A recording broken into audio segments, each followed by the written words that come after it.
My hand shoots out and intercepts the alarm's impending ring with almost uncanny precision, saving me from its jarring intrusion.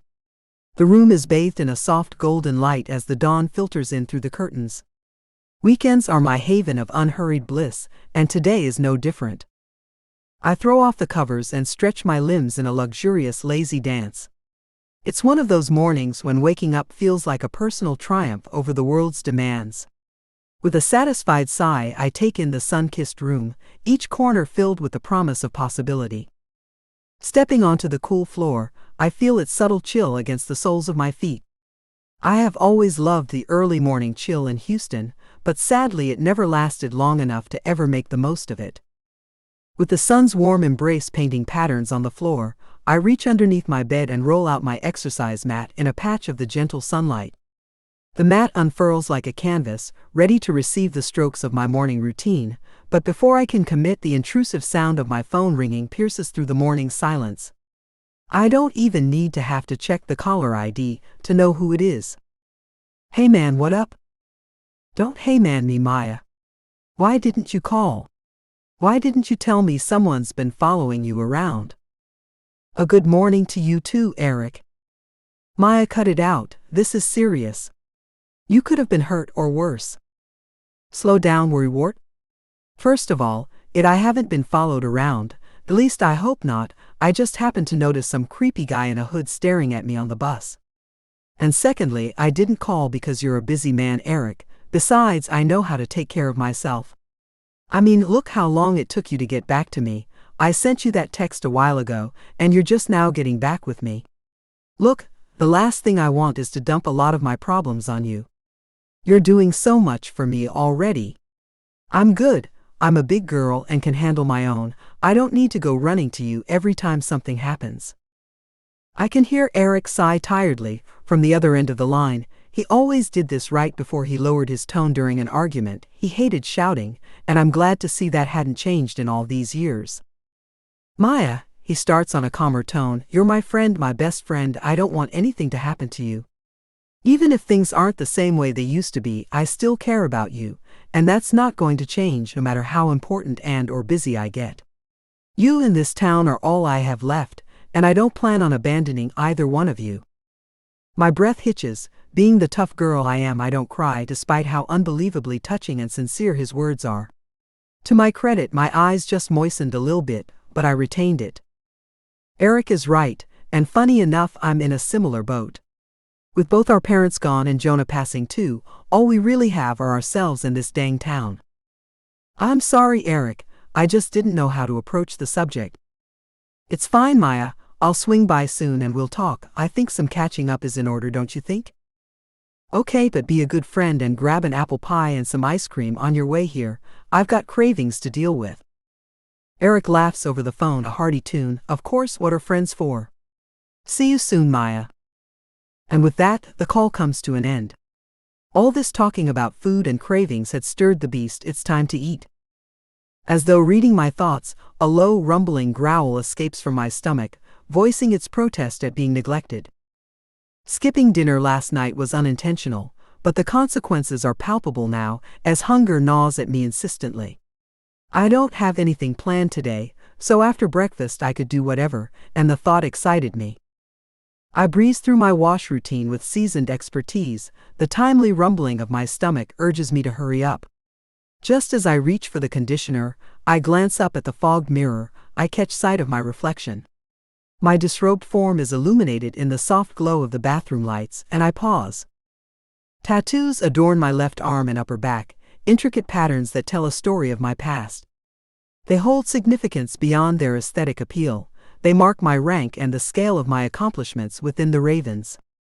Each symbol is a memory of a task completed, a challenge I had to overcome to keep my place within their ranks. As my fingers trace the lines of the tattoos, a mixture of appreciation and nostalgia stirring within me.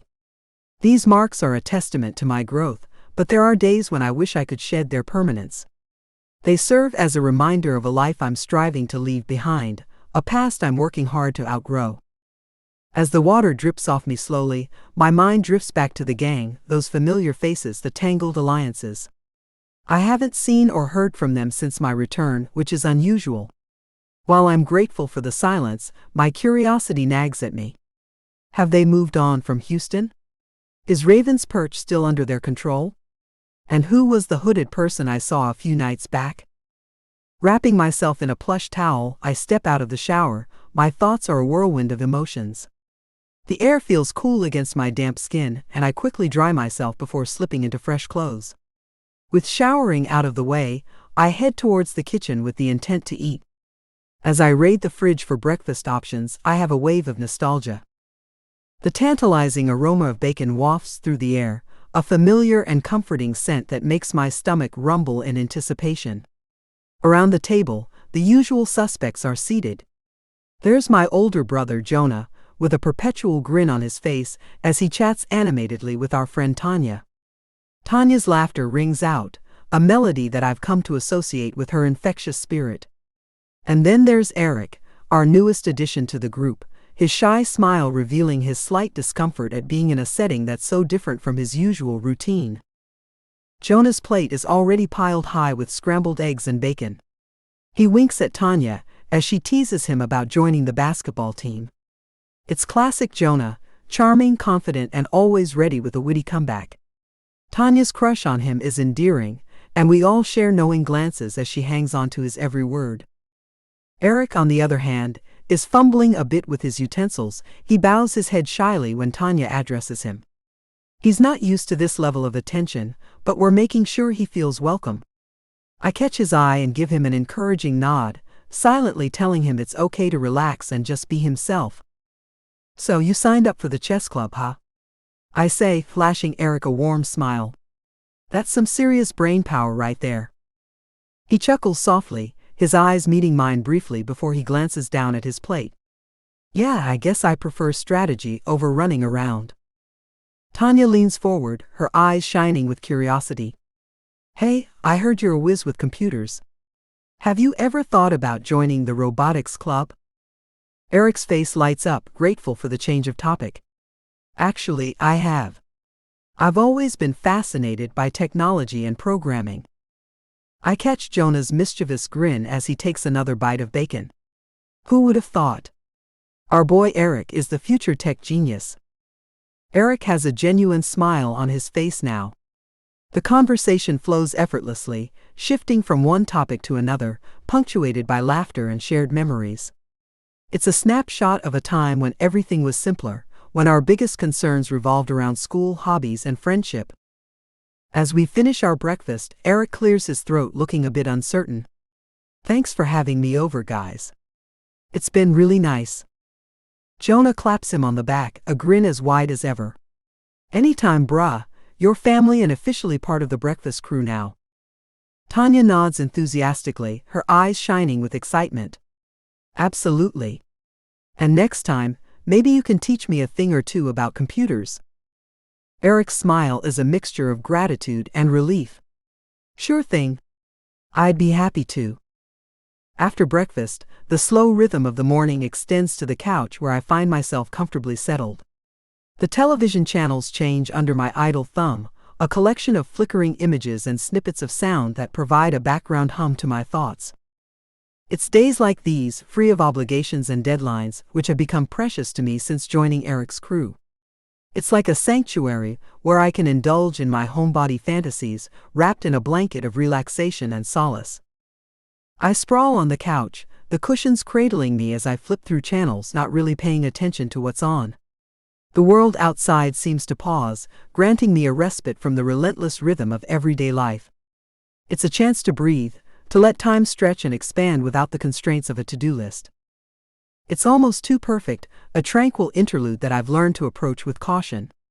As if to punctuate my suspicions, a knock resonates through the air, shattering the peaceful bubble I've created around myself. My gaze darts to the door, a mixture of curiosity and mild annoyance flashing across my features. My heart quickens as I hear keys being inserted in the lock of the front door. It's an unusual occurrence, to say the least. In fact, since my return, I've had hardly any visitors at all. Only a select few knew I was out, and I intended to keep it that way, for my own sake and sanity. The sense of intrusion stirs up a familiar tension within me, an echo of the instincts that kept me alive on the streets. My gaze darts around the living room, searching for some sort of reassurance. My hand slips beneath the couch, where I used to hide a weapon for safety. But as my fingers brush against the cool fabric, I remember, the rules have changed. The house had been carefully purged of any weapons, part of my commitment to leaving my past behind. The realization sets in like a weight sinking into my chest. It's a stark reminder of the life I've chosen to walk away from. The remnants of my old self, the self that had to be ever ready for danger, clash with the new life I'm trying to build. It's a stark, unsettling contrast, and I'm caught somewhere in between. As I hear the creak of the floorboards on the porch beneath the visitor's weight, I take a deep breath, steadying myself. If I've learned anything from my time away, it's that I can't keep running from my past, not entirely. The best I can do is confront it when it comes knocking, whatever form it takes. With a sense of resignation, I withdraw my hand from beneath the couch and stand up. I move towards the door, my steps a curious mixture of leisure and anticipation. As I swing the door open, my gaze meets a face from the past, Tanya. Recognition dawns in both of us simultaneously, and the surprise that sparks in her eyes mirrors my own. Maya?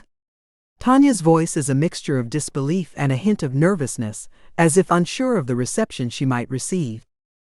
My lips curve into a genuine smile, and I find myself embracing her without a second thought. It's a warm, familiar hug that carries with it the weight of years and shared memories.